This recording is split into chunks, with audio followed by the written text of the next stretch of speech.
नमस्कार, मानवीज किचनमध्ये तुम्हा सर्वांचे स्वागत आहे। महाराष्ट्रातली प्रसिद्ध थाळी म्हणजे पुरणपोळी। सणासुदीला महाराष्ट्रामध्ये आवर्जून बनवली जाणारी पुरणपोळीची रेसिपी आज आपण इथं बघणार आहोत काही टिप्स सोबत। तर चला रेसिपीला सुरुवात करूया। इथे मी सुरुवातीला आता डाळ घेते हरभऱ्याची शिजायला टाकायला, कारण पुरणपोळी हरभऱ्याच्या डाळीपासून बनवली जाते। हरभऱ्याची डाळ आपण 2 वाट्या घेतली तर तिला चांगलं स्वच्छ धुवून घ्यायचं आहे, कारण डाळीवरती फार जास्त प्रमाणात धूळ असते। आता मी जेवढी डाळ घेतली ना त्याच डाळीच्या हिशोबाने मी गूळ सुद्धा घेणार आहे, तर व्यवस्थित प्रमाण मी तुम्हाला इथं दाखवणार आहे। तर आता ही 2 वाट्या डाळ म्हणजे जवळजवळ अर्धा किलोच्या वर, थोडीशी जास्त म्हणजे पाऊण किलो तरी डाळ आहे। आता आपण कुकरला ही डाळ शिजायला टाकूया।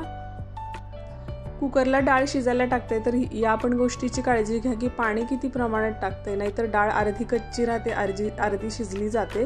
त्यासाठी मी इथे 2 ग्लास पाणी घालते पाऊण किलो डाळीसाठी। अर्धा चमचा इथे आपण हळद घालूया आणि 1 चमचा तेल घालूया। पाण्याचं प्रमाण व्यवस्थित असलं की डाळ व्यवस्थित शिजते। शिट्ट्या घेताना 2 शिट्ट्या फुल गॅस करून घ्यायच्या आहेत आणि नंतर गॅस कमी करायचा।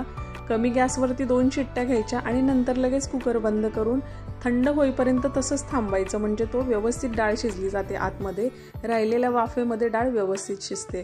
आता आपण इकडे तांदूळ शिजायला टाकूया। त्यासाठी इथे मी छोट्या 2 वाट्या तांदूळ घेतलाय। आम्ही बासमती तांदूळ घेतलेला आहे, तुम्ही कुठलाही तांदळाचा वापर करू शकता जे तुमच्याकडे आहे तो। आता तांदळाला सुद्धा 3 ते 4 वेळा स्वच्छ धुवावं लागतं, कारण त्यावरती सुद्धा बऱ्याच प्रमाणात धूळ असते। मी इकडे जिरा राईस बनवते, त्यासाठी कढईमध्ये मी 1 चमचा तेल घातलंय। 1 चमचे जिरे घालूयात। जिरे थोडेसे तडतडले की लगेच आपण थोडेसे त्याला मिक्स करायचे तेलामध्ये आणि लगेच तांदूळ टाकून घ्यायचा।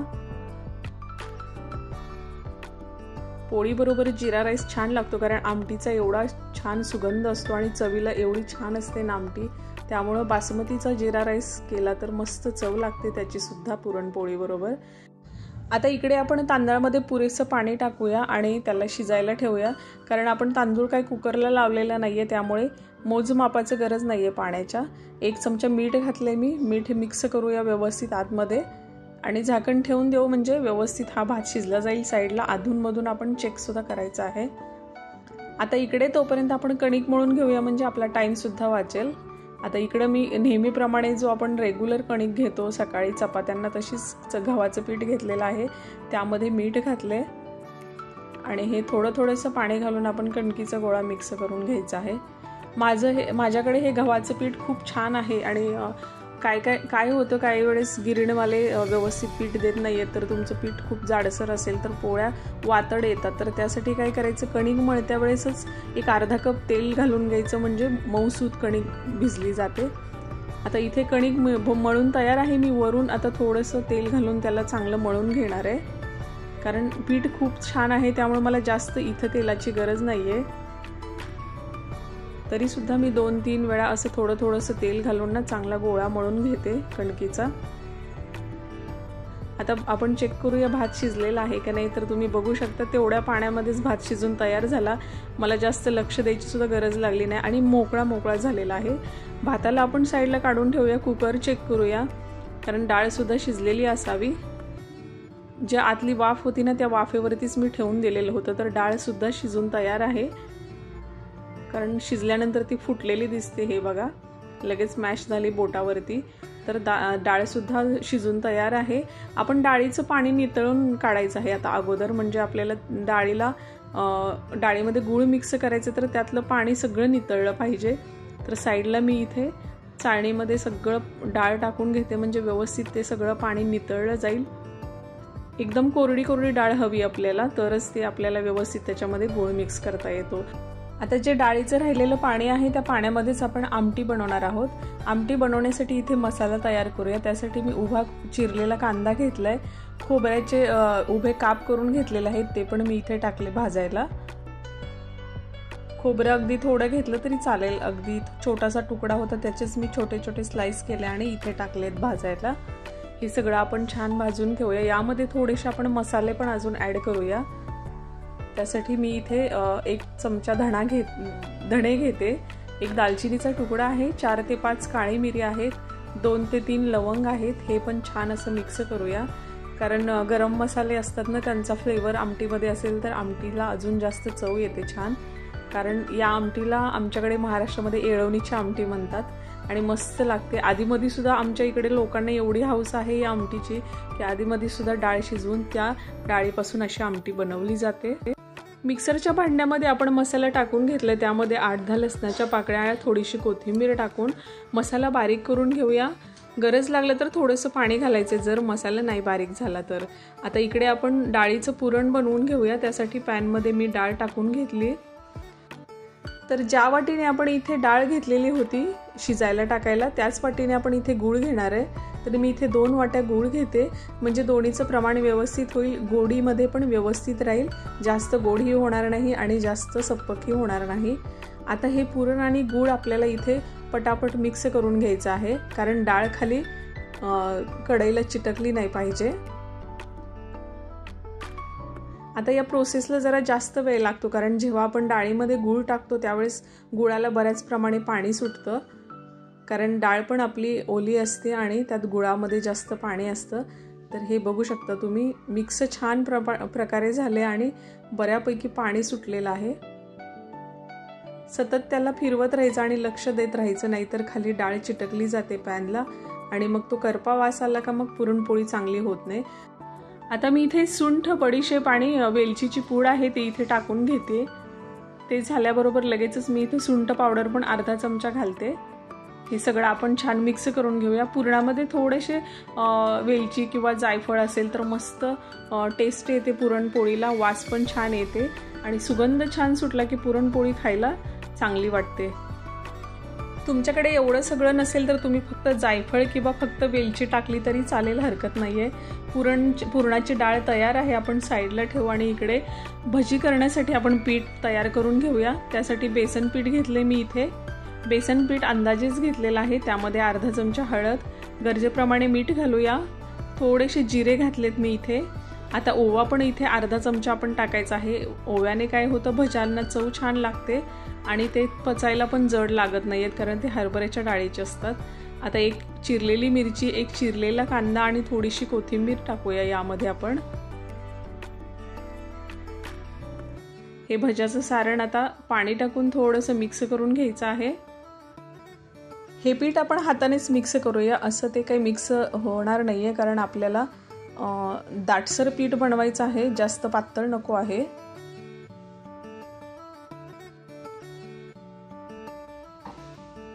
तुम्हाला हवं तर इथं थोडंसं तुम्ही सोडा पण टाकू शकता। जर पीठ भिजत ठेवायचं असेल तर त्यात सोडा टाकायचा नाही, कारण सोडा टाकल्याने पीठ फुललं जातं आणि मग नंतर भजे होत नाहीत।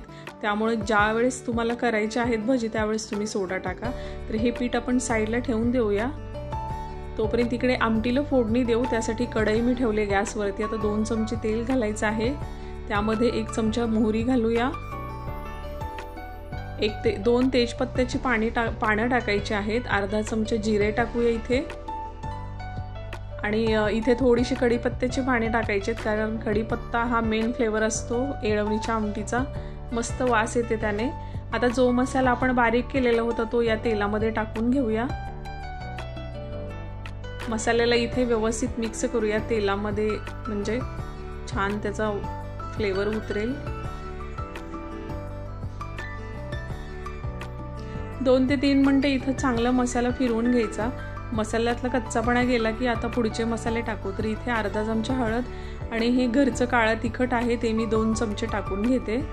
तुमच्याकडे जर हे काळं तिखट नसेल तर तुम्ही लाल मिरची पावडर वापरली तरी चालेल। आता चवीप्रमाणे मीठ घालूया आणि हे परत एकदा मिक्स करूया। मसाले आणि मीठ व्यवस्थित मसाल्यांमध्ये मिक्स होतील। आता जे आपण डाळ शिजवून शिल्लक पाणी काढलेलं होतं ते पाणी इथं टाकून घ्यायचंय। खूप छान आमटी होते या पाण्याने, मस्त चव लागते, कारण हे पाणी म्हणजे मस्तच आहे डाळीचं आणि खूप पौष्टिक असतं हे पाणी, त्यामुळे आमटी सुद्धा खायला चांगली आहे। हे छान असं मिक्स करूया। अजून थोडंसं पाणी आहे डाळीचं, ते परत एकदा मी इथं ओतून घेते। आमटीचं प्रमाण तुम्ही तुमच्या घरी किती लोक आहेत त्याप्रमाणे करू शकता, कमी जास्त। तर इथे मी 2 ते 3 ग्लास पाणी ओतलेलं आहे। आमटीला छान असं मिक्स करून उकळी यायला ठेवून देऊया। उकळी आलेली आहे आमटीला मस्त. परत एकदा थोडंसं मिक्स करूया. छान वास पण सुटलेले आहे कारण आपण खडे मसाले टाकलेत यामध्ये. आणि वरून हा डाळीच्या फ्लेवरचं पाणी आहे शिजलेलं, त्याचा वास मस्तच येतो. त्यामुळे डाळीचा छान असा भाजीचा वास यायला लागलाय. थोडीशी वरून कोथिंबीर टाकून भाजी उतरून ठेवूया. आता इकडे आपण पुरण वाटायला घ्यायचं आहे. तर पुरण आपलं जे तयार केलेलं होतं ते मी ज्या चाळणीमध्ये मी पुरण गाळायला घेतलेलं होतं, पाणी गाळायला, त्याच चाळणीमध्ये मी इथं पुरण वाटून घेते. हा माझ्याकडे तांब्या आहे, पाणी प्यायचा जो तांब्या असतो ना, त्या तांब्याने मी इथे पुरण फिरवून घेते. म्हणजे खूप लवकर ते बनलं जातं, जास्त वेळ लागत नाही आहे. कारण त्या तांब्याचं बूड मोठं असतं आणि घासलं पण व्यवस्थित जातं. तुमच्याकडे हा तांब्या नसेल तर तुम्ही ग्लास किंवा पेला असतो आपल्याकडे, तो घेतला तरी चालेल. तर हे अशा प्रकारे पुरण तयार झालेलं आहे. मस्त एकदम बारीक झालंय. पुरण साईडला ठेवा आणि आता अगोदर आपण तळण काढून घेऊ. त्यासाठी मी इथे अगोदर पापड्या तळून घेते. या माझ्याकडे तांदळाच्या पापड्या आहेत, त्या मी तळून घेते. तुमच्याकडे ज्या घरामध्ये असतील त्या तुम्ही पापड्या इथे वापरू शकता किंवा उडदाचे पापड वापरले तरी चालेल. खाताना जे आपल्याकडे आवडतात किंवा आपल्याकडे असतात ते तुम्ही इथे वापरू शकता.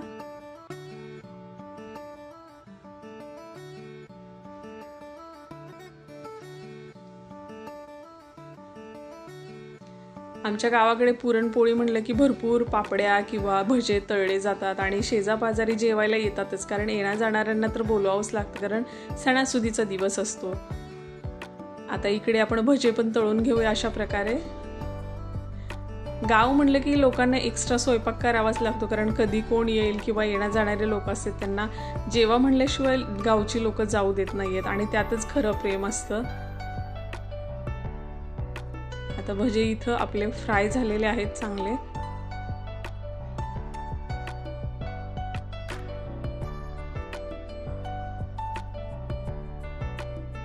पुरणपोळीचा पूर्ण स्वयंपाक म्हणलं की भजे आले, पापड आले, अजून काही काही लोक एक्स्ट्रा बनवतात. पण मी इथं आज साधाच स्वयंपाक केलेला आहे अगदी प्रमाणामध्ये. भजे तळून झालेले आहेत. आपण आता भजे साईडला काढून घेऊया.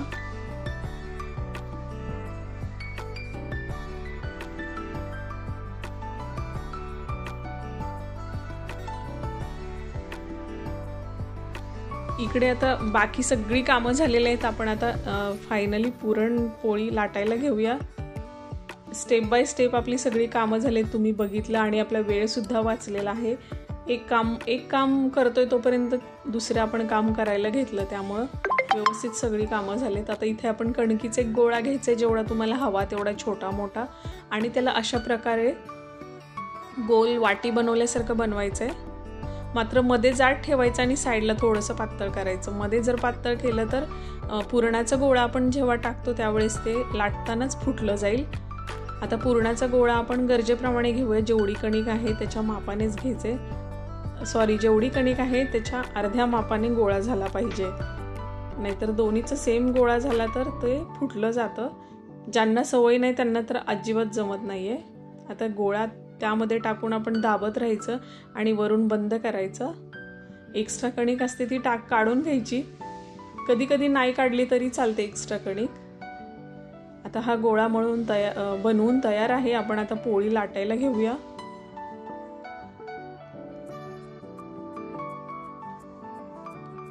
थोडेसे पीठ वरून टाकूया आणि मग लाटूया.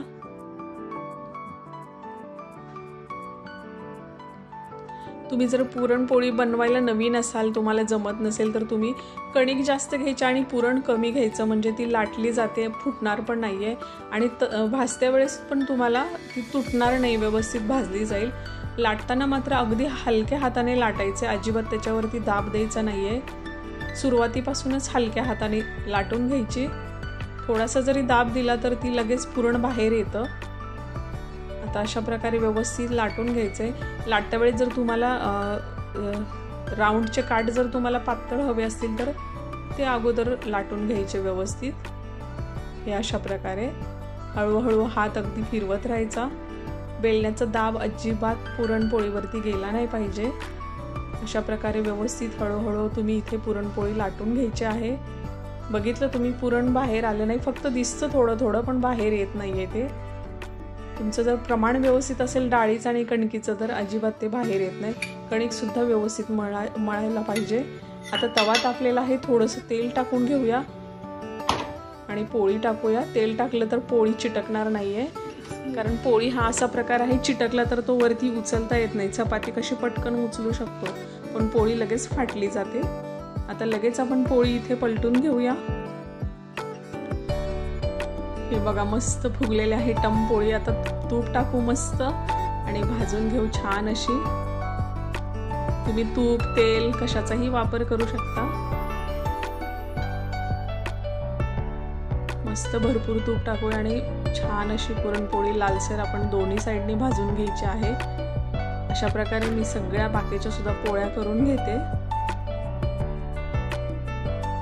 मस्त महाराष्ट्राचा सण आहे पुरणपोळी. कुठलाही सण असो महाराष्ट्रामध्ये अगोदर आवर्जून पुरणपोळी बनवली जाते, मग बाकीचं काय असेल ते. आणि पुरणपोळीला इकडे एवढं पसंत करतात ना लहान मुलांपासून मोठ्यांपर्यंत, कारण असं वाटतं की कधी कुठला सण येतो आणि पुरणपोळी कधी खातो. इतकी छान डिश होते ही पुरणपोळीची. अशा प्रकारे इथं मस्त व्यवस्थित अशी पुरणपोळी बनवून तयार आहे. बाकीच्या पण सगळ्या पोळ्या मी अशाच भाजून घेते. आणि तूप टाकल्यानंतर तर काय सांगायला पाहिजे, मस्त चव लागते एकदम जबरदस्त. पुरणपोळी आणि तूप खूप छान कॉम्बिनेशन आहे. जर तुम्ही पुरणपोळी खाल्ली तर बाकीचे सगळे नॉनव्हेजचे प्रकार विसरून जाईल. इतकी छान पुरणपोळी तयार होते. तर पोळ्या इकडे तयार करून झालेल्या आहेत. चला आपण आता मस्त डिश तयार करायला घेऊया. तर तुम्हाला कशी वाटली ही रेसिपी मला नक्की सांगा कॉमेंट सेक्शनमध्ये.